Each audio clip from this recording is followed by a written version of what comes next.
Everyone, welcome back to my channel. This is Pramila Yadav.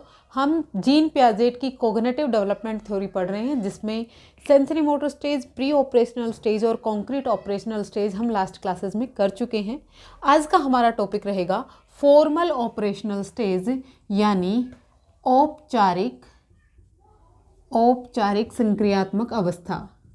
औपचारिक संक्रियात्मक अवस्था ये जो स्टेज होती है ये अडोलसेंस में आती है, किशोर अवस्था में आती है। कब आती है? किशोर अवस्था में आती है, अडोलसेंस में आती है। और इसका जो टाइम पीरियड है वो कब होगा? 12 से 18 वर्ष की उम्र में। आपसे क्वेश्चन पूछा जा सकता है कि जब बच्चा अडोलसेंस में होता है या जब उम्र 12 से 18 वर्ष की होती है तो बच्चा कौन सी स्टेज में होता है? फॉर्मल ऑपरेशनल स्टेज में होता है। सबसे पहले सेंसरी मोटर स्टेज आती है जब बच्चा इन्फेंसी में होता है। फिर प्री ऑपरेशनल स्टेज आएगी जब बच्चा अर्ली चाइल्डहुड में होगा। फिर कॉन्क्रीट ऑपरेशनल स्टेज आएगी जब बच्चा लेटर चाइल्डहुड में होगा। और फॉर्मल ऑपरेशनल स्टेज आएगी जब बच्चा एडोलेसेंस में होगा। ये हाईएस्ट कॉग्निटिव डेवलपमेंट की स्टेज होती है। सबसे लोवेस्ट कौन सी होगी? Sensory motor stage. और सबसे हाईएस्ट कब होगी? Formal operational stage. ये देखा गया है कि जब बच्चा फॉर्मल ऑपरेशनल स्टेज यानी औपचारिक संक्रियात्मक अवस्था में आ जाता है तो यहाँ पर उसका जो कॉग्निशन है वो फुल्ली डेवलप हो जाता है। यहाँ पर बच्चे का जो संज्ञान है वो पूरी तरह से विकसित हो जाता है। इस स्टेज के क्या क्या कैरेक्टरिस्टिक हैं वो हम समझते हैं। डायरेक्ट क्वेश्चन पूछा जाता है। इस स्टेज में बच्चा एब्स्ट्रैक्ट थिंकिंग शो करता है, hypothetical deductive reasoning, logical problem solving and metacognition. और यहाँ पर बच्चा मल्टीपल एस्पेक्ट्स को भी कंसिडर करने लगता है। यहाँ पर कंसिडरिंग मल्टीपल एस्पेक्ट्स को भी बच्चा समझने लगता है। अब एक एक करके हम समझते हैं। एब्स्ट्रैक्ट थिंकिंग क्या होती है? एब्स्ट्रैक्ट थिंकिंग का मतलब हुआ अमूर्त चिंतन। अमूर्त चिंतन, जो चीज़ें मूर्त रूप में प्रेजेंट नहीं है बच्चा उस पर भी अपनी चिंतन करता है, उस पर भी अपनी थिंकिंग करता है। जैसे लव हो गया। लव कॉन्क्रीट रूप से हमें नहीं दिखता, मूर्त रूप से हमें नहीं दिखता, लेकिन जो लव है, जो प्रेम है, ये एक तरह की थिंकिंग है, ये एक तरह की फीलिंग है जिसको हम टच नहीं कर सकते, फील नहीं कर सकते, देख नहीं सकते, लेकिन ये है कुछ। इस पर भी अपने लॉजिक लगाएगा। मोरलिटी, जैसे नैतिकता हो गई, जैसे हम क्या कहेंगे? मोरलिटी, नैतिकता हो गई। इस पर, नैतिकता पर क्या सही है क्या गलत है, इस पर बच्चा अपने लॉजिक लगाएगा।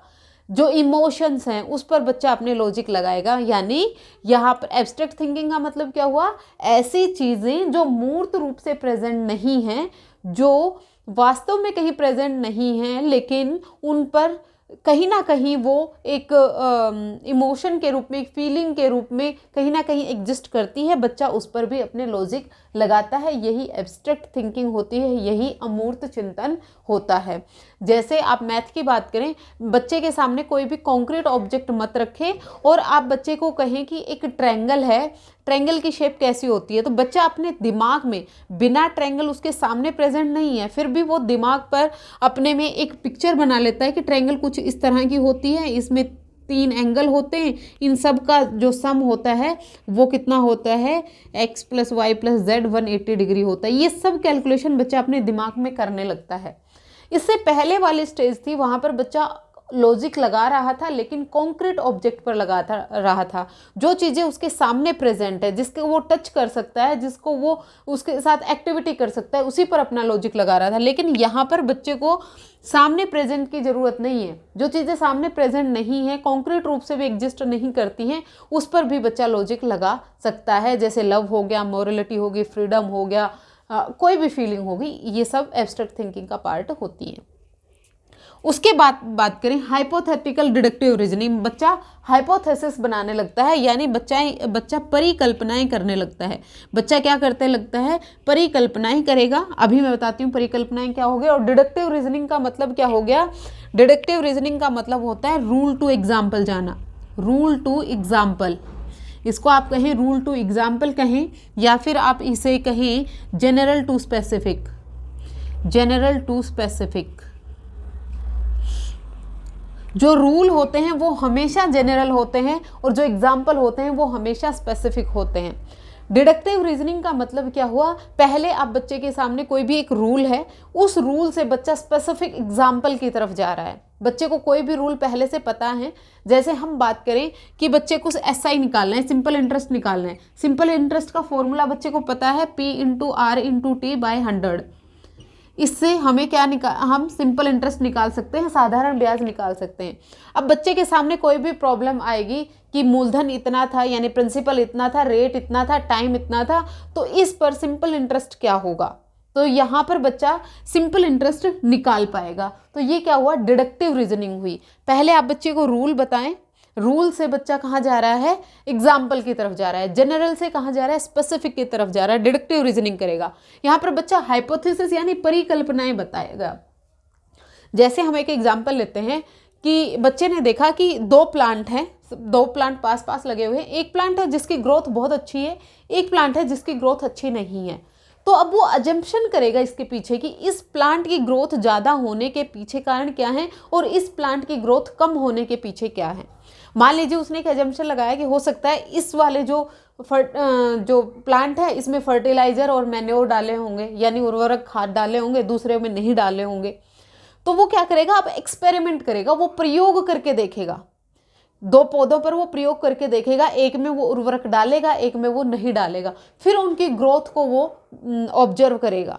क्या उर्वरक का डालना ना डालना ही इनकी ग्रोथ के पीछे कारण था? अगर उर्वरक डालने से उनकी ग्रोथ में वही डिफरेंस हुआ तो यानी उसकी परिकल्पना है वो सत्यापित हो गई।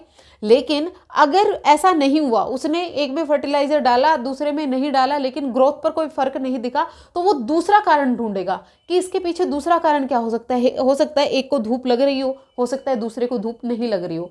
ये जो अजम्पशन कर रहा है कि इस समस्या के पीछे ये कारण हो सकता है, फिर वो उसकी टेस्टिंग करता है, वो उसके रिजल्ट तक पहुंचता है। यही होती है हाइपोथेसिस, हाइपोथेसिस बनाना, परिकल्पनाएं बनाना। हाइपोथेटिकल डिडक्टिव रीजनिंग का मतलब समझ में आया।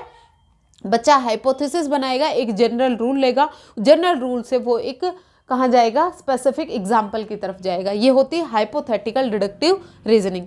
लॉजिकल प्रॉब्लम सॉल्विंग, अब बच्चा समस्या समाधान करेगा, लेकिन कैसे करेगा, लॉजिक के साथ करेगा, तर्क के साथ करेगा, तर्क के साथ वो समस्या का समाधान करेगा, समस्या का समाधान करेगा। कोई भी उसके पास समस्या आई, उस समस्या का समाधान वो कैसे करेगा, समाधान वो कैसे करेगा, लॉजिक के साथ करेगा। किसी भी समस्या का समाधान के ऊपर लॉजिक लगाएगा, ये चीज़ ऐसे हो रही है तो क्यों हो रही है, अगर ये ऐसे नहीं हो रही तो ये क्यों नहीं हो रही, उस पर लॉजिक जरूर लगाएगा, क्योंकि यहाँ पर बच्चे की लॉजिकल थिंकिंग है वो डेवलप हो गई है, और लॉजिक भी अमूर्त वस्तुओं पर हो गए हैं, यानी एब्स्ट्रैक्ट थिंकिंग वो करने लगा है। फिर आता है मेटाकोग्निशन। मेटाकोग्निशन क्या होता है, थिंक अबाउट थिंकिंग। याद कर रखना, मेटाकोग्निशन का मतलब क्या होता है, थिंक अबाउट थिंकिंग, अपनी ही थिंकिंग के बारे में सोचता है। जब बच्चे ने कुछ भी सोचा, उस थिंकिंग को लेकर रिफ्लेक्ट बैक करता है। वो किसी भी समस्या का समाधान किस तरह से कर रहा है, मान लीजिए वो कोई मैथ की प्रॉब्लम सोल्व कर रहा है और वो मैथ की प्रॉब्लम सोल्व नहीं कर पा रहा, तो वो अपने ही जो उसने मेथड यूज किया उस पर रिफ्लेक्ट बैक करके देखता है कि मैंने ये स्टेप लिए हैं, क्या मैंने इस स्टेप में कहीं गलती की है। Highest level of cognitive development होता है मेटाकोग्निशन। कहाँ पर, हाईएस्ट लेवल में जाता है जब बच्चा अपनी ही थिंकिंग पर रिफ्लेक्ट बैक करने लगता है, अपनी ही थिंकिंग को रीथिंक करने लगता है, अपनी ही थिंकिंग पर वो अपने से ही फीडबैक लेने लगता है, वही होती है मेटाकोग्निशन। यहाँ पर बच्चा मल्टीपल एस्पेक्ट को कंसिडर करने लगता है। अर्ली चाइल्डहुड में जब हमने देखा था बच्चा ईगोसेंट्रिज्म होता है, बच्चा ईगोसेंट्रिक होता है, वो दूसरे के व्यवहार को नहीं समझता है, दूसरे के पर्सपेक्टिव को नहीं समझता है, दूसरे के पॉइंट ऑफ व्यू को नहीं समझता है। जब बच्चा लेटर चाइल्डहुड यानी कॉन्क्रीट ऑपरेशनल स्टेज में आया तो उसका जो ईगोसेंट्रिज्म है वो डिक्रीड हुआ, कम हुआ, और यहाँ पर आकर ईगोसेंट्रिज्म है वो बिल्कुल ख़त्म हो जाता है। यहाँ पर दूसरों के पर्सपेक्टिव को भी बच्चा समझने लगता है कि जो मुझे सही लगता है वही सही नहीं है, जो दूसरे सोच रहे हैं दूसरा का पर्सपेक्टिव भी सही हो सकता है। तो यहाँ पर मल्टीपल एस्पेक्ट्स को भी कंसिडर करने लगता है। ये थी आपकी फॉर्मल ऑपरेशनल स्टेज। 4-5 करेक्टरिस्टिक हैं जो आपको याद रखनी है, यहाँ से क्वेश्चन बनने के पूरे चांसेस होते हैं। मैं एक बार फिर से आपको रिवाइज करा दूँ, कॉन्क्रीट ऑपरेशनल स्टेज के बाद आती है फॉर्मल ऑपरेशनल स्टेज। सबसे पहले थी सेंसरी मोटर स्टेज, फिर प्री ऑपरेशनल, फिर कॉन्क्रीट ऑपरेशनल, फिर फॉर्मल ऑपरेशनल। आपको इसी सीक्वेंस में याद रखनी है विद एज ग्रुप कि इनका जो टाइम पीरियड है वो कौन सा रहा। इन्फेंसी 0 से 2 साल यानी sensory motor stage, early childhood 2 से 6 साल यानी प्री ऑपरेशनल स्टेज, 6 से 12 लेटर चाइल्डहुड यानी कॉन्क्रीट ऑपरेशनल स्टेज, और फॉर्मल ऑपरेशनल स्टेज एडोलसेंस यानी 12 से 18 वर्ष। ये 4 स्टेजेस हैं जीन पियाजेट के अकॉर्डिंग। जो लास्ट स्टेज है इसमें बच्चा एब्स्ट्रैक्ट थिंकिंग करने लगता है, यानी अमूर्त चिंतन करने लगता है। जो चीज़ें सामने प्रेजेंट नहीं है उस पर भी वो थिंकिंग करने लगता है। हाइपोथेटिकल डिडक्टिव रीजनिंग देने लगता है, लॉजिकल प्रॉब्लम सॉल्विंग करने लगता है। मेटाकॉग्निशन यहाँ पर बच्चे में डेवलप हो जाता है। हाईएस्ट लेवल ऑफ कॉग्निशन क्या होता है? मेटाकॉग्निशन होता है।